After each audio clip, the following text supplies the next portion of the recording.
Hello, everybody. Thank you for joining this morning. I'm here with possibly the cutest puppies any of us have ever seen in our lives before. This is a local litter that came to us, but I just want to introduce myself first. I am Susan, marketing communications person over here at the Connecticut Humane Society. If any of you talk to us on Facebook or Instagram and someone's talking back, it's probably me. And then I'll have Carrie introduce herself. Good morning, everyone. I am so excited to see so many monthly donors join us today. Susan caught me. I was sneaking over to just grab one of those puppies already, but thank you so much for joining us. And in this interesting world, we're so glad to connect you with some puppies and just say thanks in person. So I'm going to turn over to Susan to introduce us to the little panel we have here. All sitting and trying to pull the quilt that I'm on, but we'll try to have them bring some of these toys over here. Are we ready? So every pet here at the Connecticut Humane Society has a story. These are no different. They came from local animal control, actually from New Haven Animal Control. We work with them quite closely, quite frequently. They had a pregnant mama dog come in. She looked like maybe a Havanese, and she was super pregnant. And so you want to get her right into a really comfy foster home to have those babies. And so New Haven Animal Control called us here at the Connecticut Humane Society, and we took in the mama. Her name is Fern. I think she's only, did we say 8 to 10 pounds? She's tiny. Can you imagine this tiny little mama dog with 5 babies inside her? And so she went right into foster home immediately and had her puppies in that foster home. Can you imagine going through that and getting to see all of that going on? And we love that she was able to do that in a foster home. So someone was home with her, because that is so important. You don't want them to feel alone during that. You want to make sure mama has everything she needs, and that if there is a complication, someone is right there to help her out or take her to emergency care, whatever she would need. So she had 5 beautiful babies. There is only one girl, and I think she is the runt. That might be who I have. My goodness, look at this. And so we have winter names. They were born on December 23rd. So we have Winter, Frost, Cinnamon, Dasher, and Holly. And we were able to DNA test them. I think we had a deal with one of the DNA companies, Doggy DNA. They are Poodle Chihuahua mixes. And it's interesting because we have furry, fluffy coats on everyone except this one, who seems like a short hair. He's a chunk.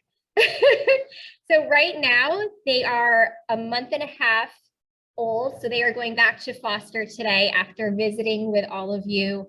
They'll go back there for a few more weeks until they're old enough and big enough to come back for more medical care in our staff veterinary department. And then of course, go to their new homes. And I'm sure they're just gonna fly out the door. We work with animal control shelters across the state. So just in case you guys didn't know that, that's why we got these guys from New Haven. We work with Hartford, Middletown, Manchester, a great partner, Stamford, who else? Bridgeport a lot, Stratford, Milford, Groton, Necog, New London, Norwich, where we've done our free traveling wellness clinics a lot in Norwich. So animal controls across the state, and sometimes that means taking a dozen guinea pigs. Sometimes it's a pregnant mama dog. Sometimes it's a bunch of kittens. Sometimes, hey, no coughing. Sometimes it's rabbits who have been abandoned and animal control doesn't have the setup for small animals like rabbits, or these pregnant mama dogs or orphan kittens. And so we love being able to work with them. And of course, that is only possible because of people like you who believe in supporting these animals across the state. So I'm going to let Carrie talk a little bit more about that and how you guys make all of this possible. And we'll show you some puppy antics going on in here. Yes. So I was so excited to introduce the puppies before that. I didn't introduce myself. So I'm Carrie Garofano. I'm the Assistant Director of Development at the Connecticut Humane Society. I work closely with Alicia Wright, who you hear a lot from, sending our monthly impact reports to you and just communicating if something exciting is going on or if you need some troubleshooting help with your ongoing recurring support to the Connecticut Humane Society. That is your point of contact. Alicia, the puppies were here, and unfortunately, Alicia had some long planned vacation plans, so she is taking some well-earned time off, but I'm happy to step in and see and put faces to names. So thank you for coming in to our Zoom today.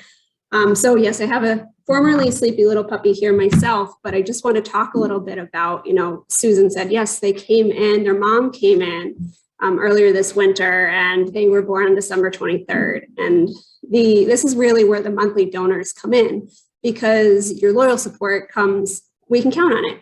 Frankly, it's monthly, and it's a really valuable source of support for us to bring in pets that need long-term care. So these puppies, for example, you're committing right up front to dozens on dozens of exams, care days, foster care, all while those puppies, their mom is growing her puppies, having those puppies, and then as they too are maturing, being independent and strong enough to be on their own without mom. So it's a tremendous amount of work in these foster homes. We're growing and growing our foster homes. We always had a foster program. It really has ramped up in the past 2 years, putting as many pets as they can. Instead of having them have their recuperation time in the shelter, let's put them right in a home where they are most comfortable with a foster volunteer.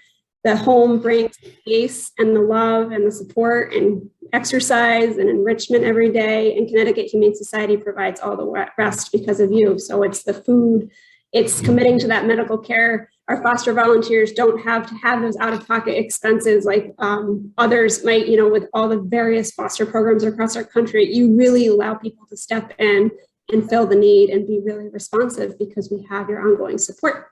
So these pups have been in and out for weighing and making sure everything's on track with their growth, checking their hearts, their eyes, their ears. Sometimes they get little sniffles because they're little, just like our little human people. And so, we need to treat their little colds and just make sure everything is healthy and happy. And then when they're big enough, they come back for a spay and neuter. And then Susan said it'll be a hot second before they're in the loving arms of a new home and a new forever. So it's a really wonderful story. And thank you for committing to these guys, these little ones, as well as Susan's going to tell you about some of our real long-term pets that have quite the journey. And we will also just step away and let you see the puppies and enjoy all of the activity, especially now that they're getting a little more active. They had a little nap, little naps and then little play and little naps. And it's good to be a puppy at the Connecticut Humane Society. So thank you. All right. So yeah, you all are not just supporting these little guys, but so many of our other animals here at the Connecticut Humane Society. We have so many more medical cases than we used to in the past. And I think that's probably grown because of COVID, with people not being able to afford maybe even preventative care or address problems when they start right away. And then they grow into bigger problems, and then the family isn't able to care for that pet, or something happens, and then the pet comes to us. Sometimes we're able to treat that pet and it goes back to its owner. Other times the owner says they can't keep up with the care that it's going to need, whether that's medications or something for a chronic condition, special diet. And so the pet stays with us and goes up for adoption. And one of those that was really interesting that I was reading about the other day, I'm going to meet him today. His name is Onyx. I believe he's on our website, ready for a home today at cthumane.com/adopt. He is a black and gray fuzzy terrier mix. And when he came to us, his tail was all bitten up. He was chewing it. What kind of issue? Was it an allergy? Was there a food problem? Was he having just a skin condition? And so we did some x-rays and saw that he had a fracture in his spine. And so he couldn't feel his tail anymore. So that's why he's biting at it. What is this thing that I have here? I can't feel it. Don't know what it is. Don't need it. And so we knew we needed to amputate his tail. So now he has a little nub. He did great with his amputation. And he's just as good as before, but better. So he is up for adoption. No more pain in his back, no more itching and, kind of bad behavior you don't want with them causing self-harm on the tail, even if he couldn't feel it. You don't want him having a scabby tail to contend with. So we're really excited that now he will be on his way very soon. Super cute. He will find an adopter very quickly. You might have seen the recent story of a dog named Pierce. He was white with some black spots, senior kitty mix. I know he had been shared on Facebook over the summer. He was at Animal Control. They were looking for a rescue to take him on. And so we were able to take in Pierce at the Connecticut Humane Society. And the thing about him was he had lumps and bumps and lumps and bumps everywhere. And they knew we kept them and he saw that we were cancer, that's what we could. And then some things weren't healing. He was allergic to the sutures that we used to stitch him up, which I had never heard of. And I think that's pretty rare. And so now we needed to find some other kind of material to heal those wounds for him.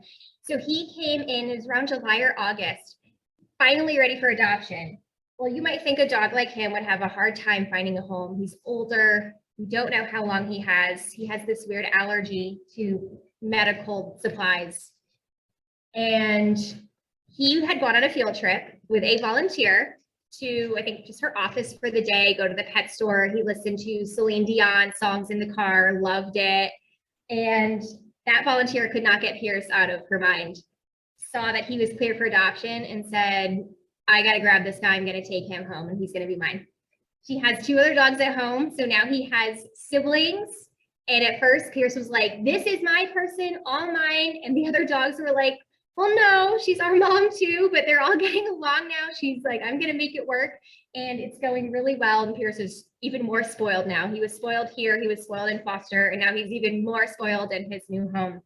But that was after a lot of medical care, a lot of detective work that we can only put into these animals because of support from you all. I mean, he was here months and months, and you guys are here for them month after month. We also have been having more pets arriving with wounds of unknown origin, also something you might hear us talking about sometimes online or on our Facebook page. And so we got a kitty here who had been a stray outside, and someone found him, and we're doing his exam, and we find a wound. And sometimes it's just a little puncture wound. Sometimes it's worse and it's infected. But the problem is, if they came from outside, you don't know what caused it. And because they were living outside, have they ever had a rabies vaccination? Possibly not. What if outside they got the injury from a rabid animal? Per Connecticut law, they have to quarantine for 6 months to make sure no rabies is showing. So this kitty who came in, Moo, he will be with us for 6 months because of the state law. And he has a really nice bachelor pad set up in one of our rooms, and he gets new toys and things to climb on, honestly, every single day. He has a little bed that's attached to his window, and he loves to lay in that and put his paw on the window as people go by. So he's doing well. So I think we had a question in the chat. What is my favorite part about working here, playing with puppies? Oh my gosh. I think my favorite part is getting to talk to all of you and people on TV about everything that's going on here, because I love spreading the message about all the positive, uplifting things that are happening here made possible by donors like you. Because there is so much good going on, right? Like an animal comes in really sick, feeling really down, and we're able to fix them and make them better. And so I hope that you see that all the time when we're talking with you and sharing on our Facebook. Looks like some of our friends are waking up here. You want to have one? We're gonna spread the love, huh? Say hello. I think Carrie has some Waterford medical cases she wanted to tell you about too. Absolutely. I have a Waterford one and I have a Westport one. So, the medical cases are everywhere. The pets are everywhere. And so we have a wonderful couple of cats that have been at CHS Waterford for months and months over the past year. And two I just want to tell you about one was Jesse. You might have seen him. We did some special e-blast marketing for him. He's a sweet cat, he was playful with his little wand toys and just a lovely white and gray kitty. And he had come in, his owner had lost his home, and he had come in and it seemed like something straightforward, but he had some, just some quirky little things. And as our medical team was looking at him, of all these diagnostics, we found he only had one kidney. Or he had one normal kidney and one very small kidney, very, very small. And so what does that mean? It's like, well, it's not bothering him now, but there were just a couple of things about him. And so we discovered there's the one kidney that was truly functioning, but he was healthy enough to be adopted. And he just waited for his home. Sometimes he had his people that he definitely liked. And he had some people that he was like, oh, you're fine, but I'm a cat. So he waited throughout the summer, throughout the fall for the perfect spot. He had his bed that he had come with that he felt very attached to. And after all these months and months of waiting, he just found a home this past weekend, I believe, with a lovely young woman who had a lot of experience with just cats that needed medical support in a variety of ways. So should things change with Jesse, she was going to be right there. So he would have his special diet. He would have his different treatments that would help him if his kidneys started to give him trouble. But he was a wonderful success story that we just celebrated over the past weekend. And then there's also Sadie down there, who's a beautiful black tortoiseshell mottled kitty. And she is coming up on almost, I want to say, a year in care at the Connecticut Humane Society. She spent her time in Waterford. The veterinary team based out of Newington is down there supporting all the pets on a regular basis down there. But the thing about Sadie was she was a little grumpy, and it turned out her tummy did not feel good at all. She had some GI issues. She had some vomiting, and she was an older gal. So of course she had a full workup, checking her blood work, checking all the imaging to make sure there were no tumors or anything in her. And as it turns out, she just, like some of our dogs, had some severe allergies. So Sadie has been back and forth, again, perfectly healthy, has the strongest purr. Susan just featured her this week on Fox 61's Pet of the Week, actually. She has the most beautiful purr. She's such a lap cat. She's a cute little meow. And she is just looking and waiting for her person to come through the doors who appreciates an older cat, who knows this cat with horrific allergies, has a very good quality of life as long as she's on her allergy med and her allergy diet, but she's a sweetie. And so we're just in it for the long run for her. And that's all because of the support you provide loyally throughout the year. And then the last one I just wanted to tell you about was Penny. Penny is an animal control dog, a coonhound that came to us after a fire.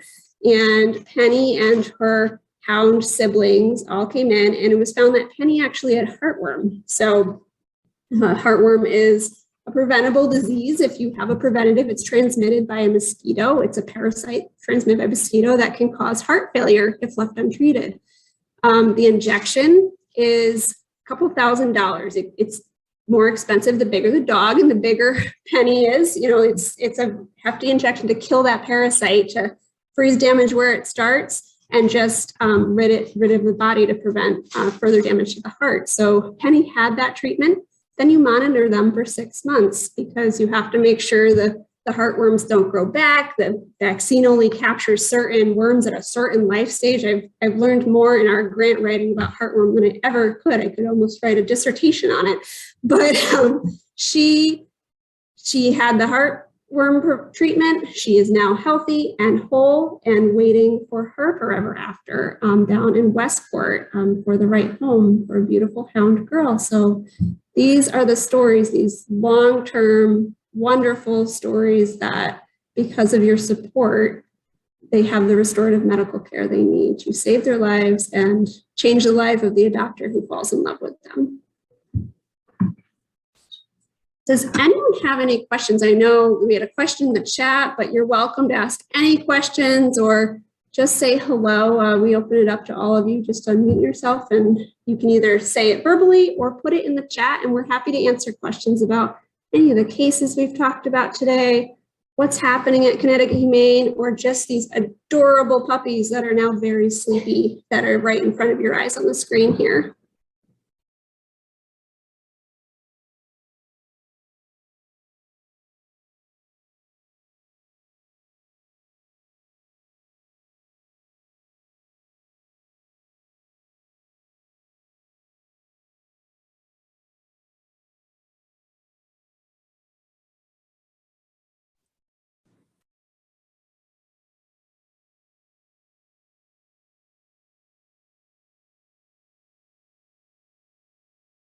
I would love to have that job with you, Edward. He wants to get a job just petting the pups, and you are welcome to come by and we will find whatever pup we have to have you pet. You could also become a foster and take a fluff ball right home with you to pet all the time. Kitten season is coming up, so there's going to be plenty of foster needs for for these little ones. Thank you.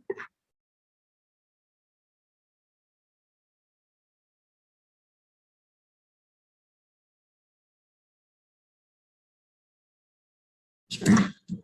So the question is, how do we get to foster? A great question. As we had talked about earlier, there's been a tremendous growth in the need of foster homes. We've always had foster homes for these litters of puppies and kitties that come our way, and some of the long-term medical, but all the pets are deserving of foster, and we are really trying to rely on that. So really ramping up the foster effort.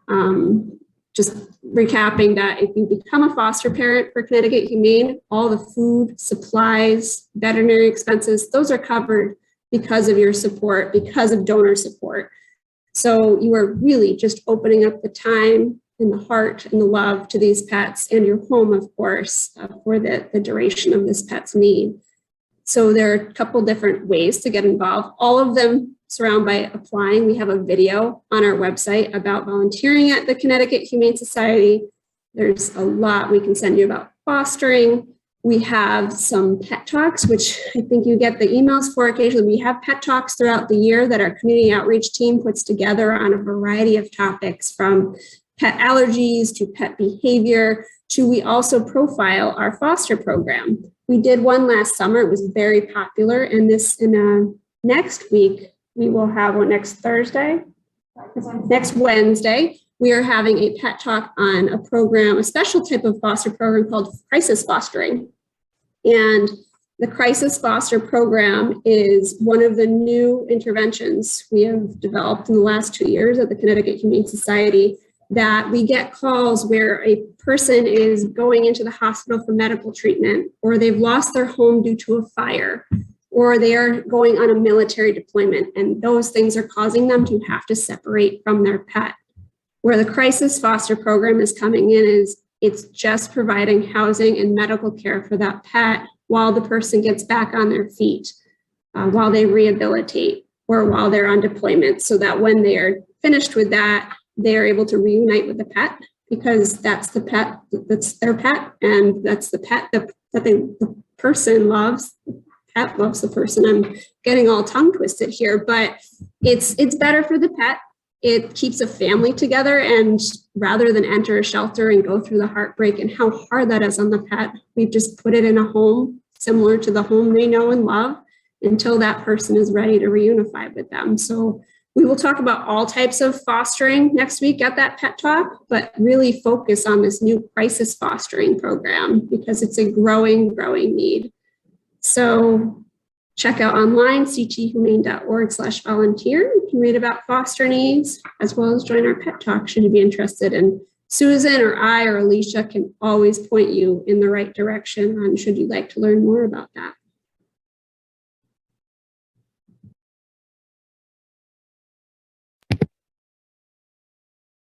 So I know it just looks like a pile of fur right now, but are you waking up? Maybe. No, we're just rearranging. I forgot to mention, you might be wondering why they're on a mini football field. And that is because their much bigger and energetic friends will be coming in this afternoon to play some football for the Puppy Pick'em with iHeartMedia and ESPN Radio 97.9, I believe it is. Yeah, that's what it is. So you can tune in live. The show starts at 3 p.m. Tune in on the radio, tune in on a live stream that we're all going to be broadcasting together. So stay tuned on our Facebook page today. It'll be a lot more energy because the dogs who are coming in later are 2 to 3 months. So you know that age, that's where they are raring to go. And the other part of our Puppy Pick'em with the ESPN radio is that the puppies will predict the Super Bowl winner. They have done it 5 years in a row and been correct every single time. I fully trust their judgment at this point. So if I was to have to pick a team, I would wait and see what they have to say this afternoon, and we will post the winner that they're going to choose on our Facebook so that you know who to root for on Sunday. And so, yeah, that's why we have this little field set up, and we're going to have toys and goalposts and the whole 9 yards, I guess. And again, that's 3 o'clock this afternoon. More information on our Facebook page. So check it out. We'll have Rob Dibble here live, Ben Darnell, his co-host, Renee Danino from Community Access on iHeart and The River. She is also one of our past honorees. Renee Danino is the recipient of our humanitarian award. Always glad to have her back. She's always supporting the animals. So that'll be the crew here this afternoon, and you can see a different set of puppies. I think they are also from New Haven Animal Control. I've been working really closely with them lately. So yeah, I guess we're gonna have to sign off because these guys have to nap for probably several more hours. I hope that they put on a good show for you today. And again, thank you for all that you do for them and all of their friends, all the way up to the cats who are 20 years old and the dogs who are in their teens, getting all the care and love that they need. And of course, their loving homes. So we will send this recording out later if you want to watch it again and see these absolutely precious little faces. But thank you again, everybody. Have a good rest of your day. Okay. Bye-bye.